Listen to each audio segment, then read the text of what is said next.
After a busy day at work, the last thing you want to do is to come home and spend hours preparing a lengthy, complicated meal. But that doesn't mean you can't come up with a restaurant experience with some very good food and some delicious wines. I'm going to show you how to pair some lovely, affordable wines with some delicious Italian food, pizza. Going along with a lovely fresh salad, you're going to have a meal bursting with different flavours. When you're matching wine with food, there are some very important things to think about in terms of the dish. You want to think of the strength of flavour, the dominant flavour, the sweetness. Mozzarella is of course a classic pizza ingredient, and this pizza is embellished with sweet, ripe tomatoes, aromatic basil and a dash of cayenne pepper. South African Chenin Blanc, lovely appliness to it, and we all know that apple and cheese make a great partnership.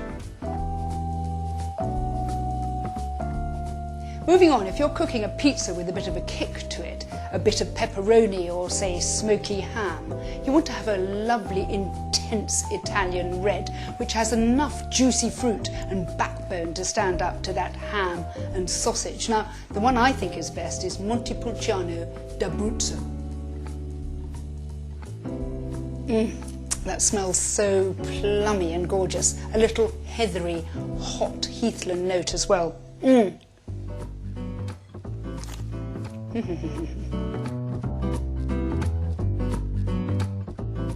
For the real Italian experience, you want a gorgeous Italian salad with an Italian dressing.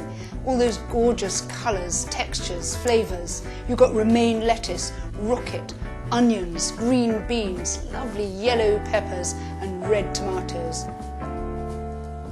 And now for Polo pizza, which really demands a wine with plenty of body. And the one I think is best is Zinfandel, a grape variety from California.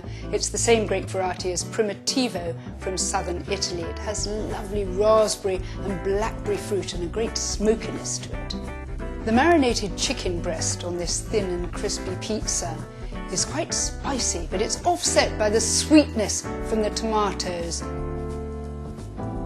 Thin and crispy bases are best for pizza really because they allow the toppings to dominate the flavour spectrum and let the wines speak for themselves.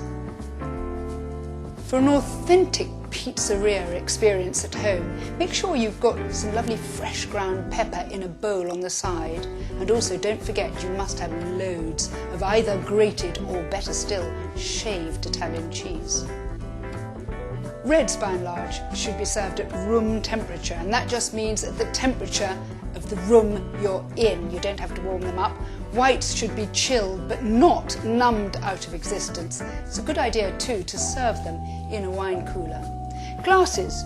You want a glass big enough so that there's lots of space above the wine. That's about the right amount to pour. That means that the aroma is able to be released into the bowl of the glass. Your guests then can really enjoy the wine to the full. So there you have it, my ingredients for a perfect, easy, simple meal to enjoy at home with those you love.